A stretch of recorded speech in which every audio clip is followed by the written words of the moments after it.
Saya hamba Allah izin bertanya Buya. Haruskah berbohong Buya untuk menutupi aib? Bukankah itu malah dosa dan kebohongan itu akan terus menerus? Jika bukan pria yang menghamilinya yang harus tanggung jawab, lalu siapa Buya? Jarang sekali ada pria yang mau menikahi wanita yang sudah punya anak.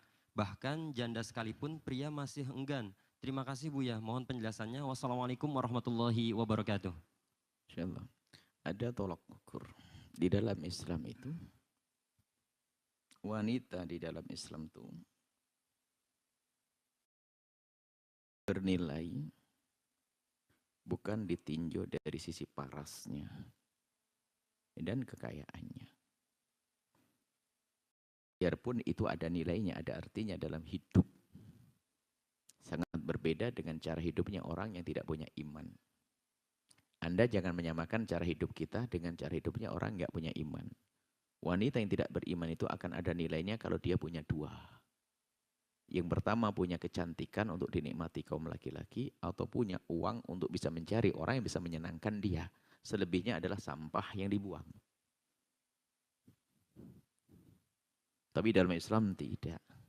Ada syariat yang membimbingnya. Sehingga wanita di dalam Islam biarpun mungkin secara fisik dia tidak ada. Kemudian secara materi nggak punya. Tapi dia punya iman, lihat. Akan dipetik oleh orang yang beriman. Sehingga dalam pernikahan pun kadang kalau sudah menjadi jodoh seperti itu, nggak ada perhitungan. Dan itu enggak. Jadi kalau Anda menganggap janda susah menikah, dari mana alasan Anda janda susah menikah? Banyak perawan tidak menikah itu. Permasalahannya belum dapat kan? Jangan ini ada orang punya narasi yang kadang-kadang menjerumuskan itu. Janda susah menikah. Banyak perawan-perawan. Jadi belum menikah itu bukan belum ketemu waktunya. Bahkan ada lagi yang berkata, gara-gara kamu di rumah tok kamu kuper sehingga kamu tidak dapat jodoh. Itu ada perempuan liar juga nggak nikah ada kok. Ini kadang-kadang kita ini suka salah dalam menilai orang. Jadi memang kalau belum dikirim Allah nggak ketemu sudah gitu. Tinggal kita mohon kepada Allah.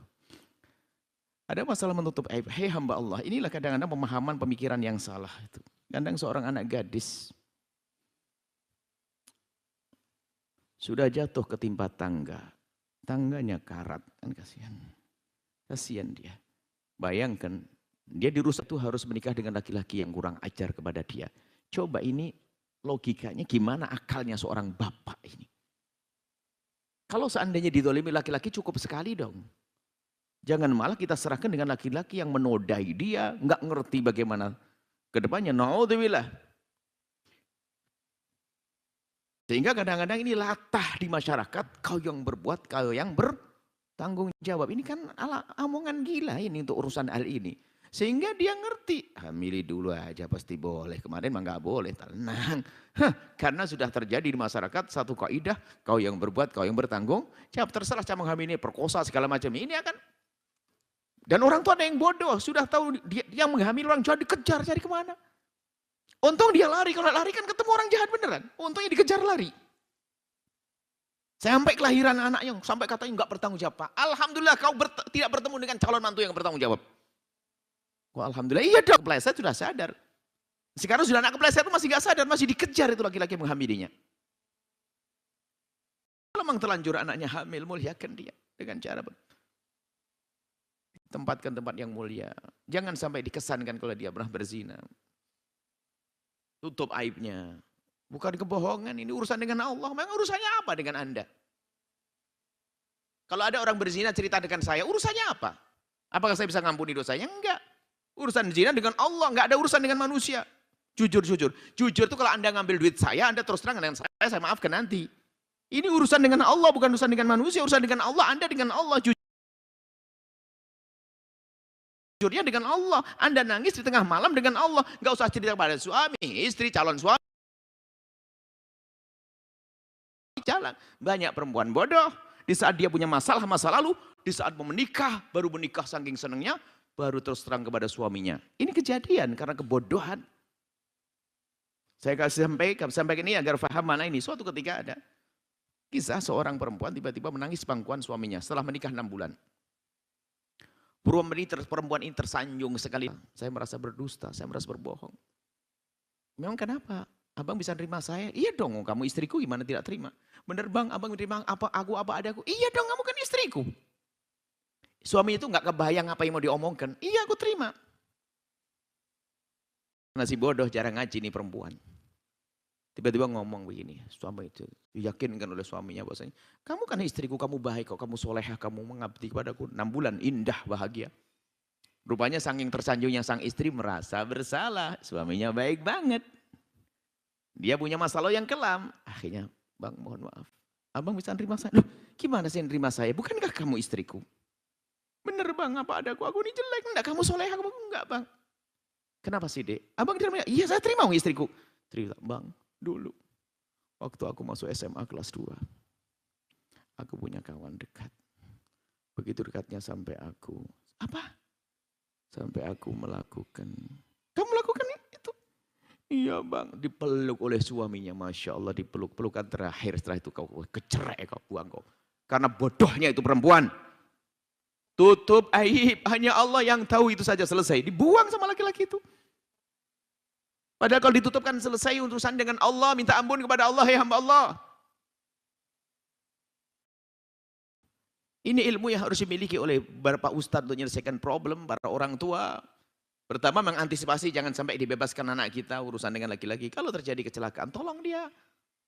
Tolong yang benar sehingga urusan zina memang sengaja dalam Islam disembunyikan. Karena apa? Zina itu pertama akan aibnya panjang kisahnya.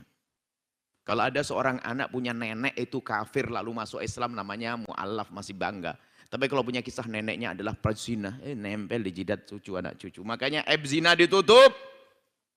Bahkan kalau perlu, bahkan diupayakan anak yang ada di kandungannya tidak ngerti kalau ibunya dulu berzina. Cuman karena kebodohan masyarakat tidak ngerti, yaitu tadi kau berbuat kau bertanggung jawab. Akhirnya yang jahat berkata, kejarlah daku kau kutangkap.